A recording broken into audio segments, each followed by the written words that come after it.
नमस्कार साथियों।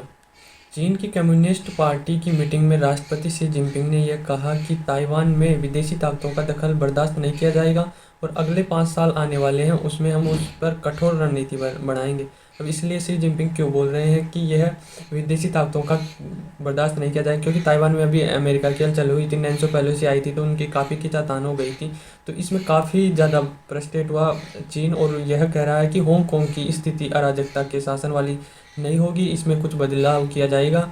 और हमने हमारी सरकार में, जैसे उनके हमारे 5 साल होते हैं तो उसमें सरकार रखती है कि भाई हमने ऐसा किया, तो वह भी इस प्रकार से अपना पूरा बायोडेटा दे रहा है कि हमने जीरो कोविड पॉलिसी के लोगों की ज़िंदगियां बचाई है और हमने चीन की सेना को जो बॉर्डर डिस्प्यूट है बाकी इलाके हैं उनमें भी काफ़ी मदद की है और अपने देश की सुरक्षा में काफ़ी अहम योगदान दिया है हमारी सरकार ने। कम्युनिस्ट पार्टी का ये भी कहना है कि राष्ट्रपति शी जिनपिंग ने कहा कि ताइवान में विदेशी ताकतों का दखल बर्दाश्त नहीं किया जाएगा, अब तक कि इनमें दखल करना और जवाब दिया जाएगा। उन्होंने हांगकांग का जिक्र करते हुए कहा कि हांगकांग की स्थिति जैसे अराजकता से हमारा शासन छिन गया वैसे हम ताइवान में नहीं होने देंगे। राष्ट्रपति ने यह भी कहा कि हम पिछले 5 सालों में उनकी सरकार ने रिपोर्ट जारी की, उसमें कहा कि उन्हें जीरो कोविड की पॉलिसी और दुनिया की सेकंड लार्जेस्ट इकोनॉमी तो है ही वह, पर वह फर्स्ट इकोनॉमी बनने की ओर कदम बढ़ाएंगे और अपने देश को उस तरह लेके जाएंगे। इस तरह शानदार परफॉर्मेंस दे रहे हैं। लोगों का जानना है, बताया कि उन्हें हमारी सरकार ने सेना और लोगों को जोड़ा है, मतलब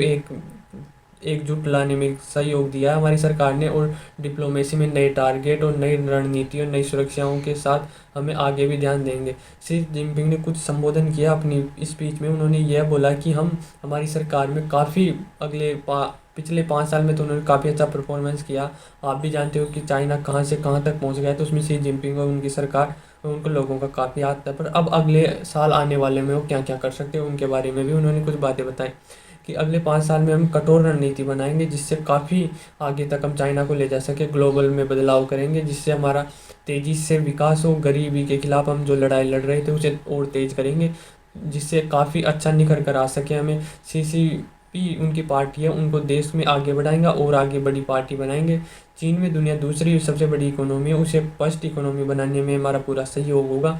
ये शी जिनपिंग आने वाले 5 सालों में, मतलब अब सरकार बनेगी उनकी, उससे आगे वाले 5 सालों में यह सब काम करेंगे।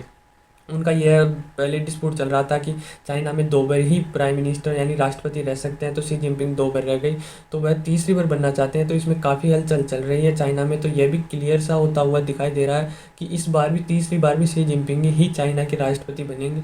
उनके बारे में भी उन्होंने कुछ बोला। ऐसा माना जा रहा है कि राष्ट्रपति शी जिनपिंग तीसरे काल की भी मोहर लगेगी। सीसीपी कांग्रेस से बाहर दुनिया सत्ता स्थानांतरण या ट्रांसफ़र ऑफ पावर के तौर पर देखी जा सकती है। चाइना में अमूमन कोई भी राष्ट्रपति 2 बार से कार्यकाल से ज़्यादा नहीं रह सकता, लेकिन संविधान संशोधन के बाद शर्त शी जिनपिंग दोबारा राष्ट्रपति बन सकते हैं, तीसरी बार राष्ट्रपति रह सकते हैं। अगर कोई चमत्कार नहीं हुआ तो यह तय है कि शी जिनपिंग तीसरी बार भी राष्ट्रपति बनेंगे। और जो पांचवा सवाल है वो काफ़ी अहमियत रखता है कि चाइना को काफ़ी आगे ले जाने में यह शी जिनपिंग का काफ़ी बड़ा हाथ है।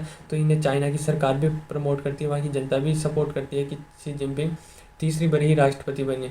यह कांग्रेस की, मतलब उनकी पार्टी की 20वीं बार होगा जो शी जिनपिंग 20वीं बार राष्ट्रपति बनेंगे। अमेरिका के बाद चाइना में दूसरी सबसे बड़ी इकोनॉमी, आप सब जानते हैं। लिहाज से इनके लीडरशिप को लेकर लोग चाहते हैं कि एक हफ्ते में या 22 अक्टूबर तक क्लियर हो जाएगा कि भाई कौन बनेगा, शी जिनपिंग बनेंगे या कोई और बनेगा। तो ये काफ़ी, क्योंकि सबसे बड़ी इकोनॉमी है तो दुनिया की भी नज़र रहती है भाई इनकी सीटों पर कौन बैठेगा, कौन से विचारधारा के आदमी बैठेगा।